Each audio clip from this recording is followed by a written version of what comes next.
नमस्कार मित्रांनो, बांधकाम कामगार जर तुम्ही असाल तर तुम्हाला आता या योजना सुरू झालेल्या आहेत। 30 मोफत भांडीसोबत 10 लाख रुपये अशा 32 योजना सुरू झालेल्या आहेत। मित्रांनो, तुम्ही जर अजून नोंदणी केली नसेल तर नोंदणीसाठी तुम्हाला मी सांगतोय, बांधकाम कामगार नोंदणीसाठी ही कागदपत्र लागतात। बघा, पहिलं 4 फोटो लागतील, जिथं तुम्ही काम करताय ठेकेदाराच्यात त्या ठेकेदाराचं एक प्रमाणपत्र लागेल किंवा तुमचं ग्रामसेवक किंवा त्याच्याकडे 90 दिवसाचं प्रमाणपत्र असतं ते पाहिजे। तिसरं म्हणजे आधार कार्ड किंवा मतदान कार्ड पाहिजे।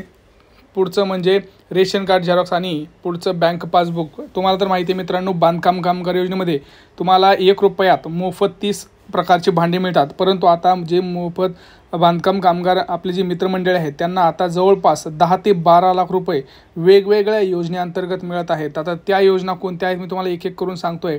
आधी बघा, तुम्ही कामगार आहात का नाही कसं ओळखायचं बघा।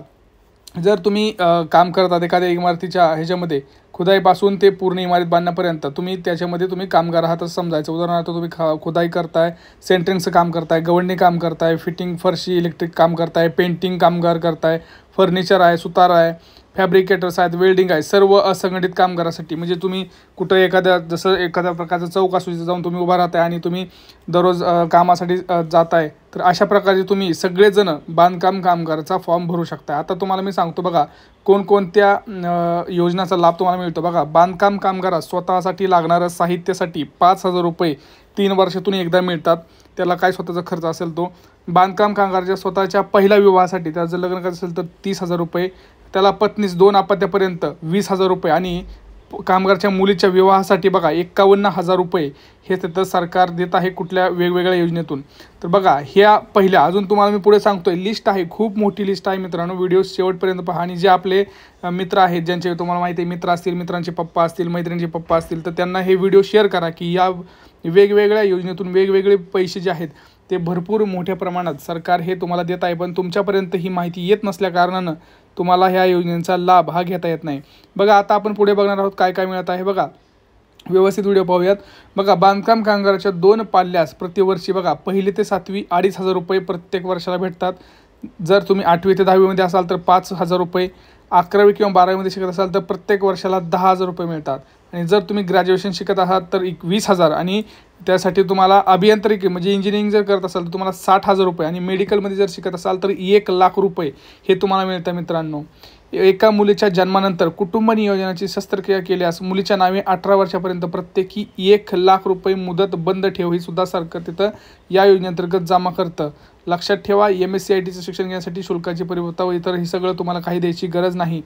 तर जर तुमच्या कोणी मित्र असतील, त्यांचे वडील बांधकाम कामगार असतील किंवा मी तुम्हाला आता जे सांगितलं खुदाई कामगार, फिटिंग फर्शिंग सगळे जे करत असतील तर त्यांना व्हिडिओ शेअर करा। कारण जर बघा, त्यांच्या मुलांना वेगवेगळे असे जे पहिलीला असतील ते डॉक्टरकीपर्यंत म्हणजे पहिलीपासून ते 10वी 12वी ग्रॅज्युएशन सगळं काही तुम्हाला सरकार प्रतिवर्षी एवढे जे आहेत पैसे ते देत आहे। त्यांना या गोष्टींची माहिती नाही, कृपया करून त्यांना माहिती द्या।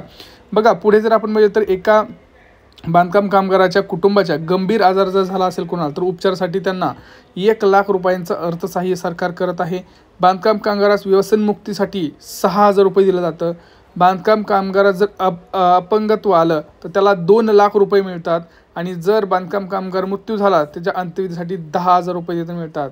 आणि बांधकाम कामगाराचा मृत्यू झाल्यास त्याच्या विधवा पत्नीस किंवा पतीस प्रतिवर्ष असे सलग तिथं 5 वर्ष त्यांना पैसेसुद्धा तिथं दिले जातात। ते किती दिले जातात, काय दिले जातात मी तुम्हाला सांगतोय। व्हिडिओ संपूर्ण पहा आणि माझी एकच विनंती आहे मित्रांनो, हा व्हिडिओ जास्तीत जास्त आपल्या व्हॉट्सअप ग्रुपवरती शेअर करा, कारण खूप महत्त्वाची माहिती आहे।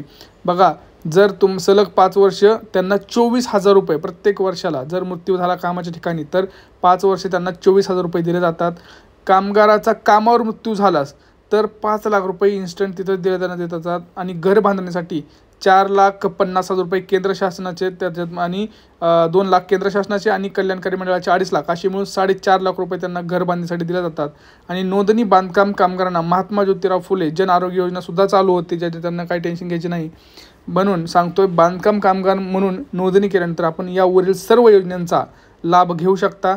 पटकन बांधकाम कामगार योजनेसाठी नोंदणी करा. मी तुम्हाला डॉक्युमेंटसुद्धा व्हिडिओमध्ये सांगितले आहेत, ते सगळं जाऊन तुम्ही तुम्हाला जर माहीत असेल तर मला सांगा, मी फॉर्म कसा भरायचा तुम्हाला डिटेलमध्ये भरून सांगतो. नाहीतर तुमचं जवळचं माही सेवा केंद्र असेल तिथे जाऊन सुद्धा तुम्ही हा फॉर्म भरू शकता आणि एवढ्या साऱ्या योजनांचा तुम्ही लाभ घेऊ शकता. कृपया करून जे माझे ग्रामीण भागातील मित्रमैत्रिणी आहेत त्यांना माझी एक विनंती आहे, त्यांनी शेअर करावा आणि जे शहरी आहेत त्यांनी सुद्धा शेअर करा व्हिडिओ. एवढीच नम्र विनंती आहे. भेटूया पुढच्या व्हिडिओमध्ये. तोपर्यंत जय महाराष्ट्र.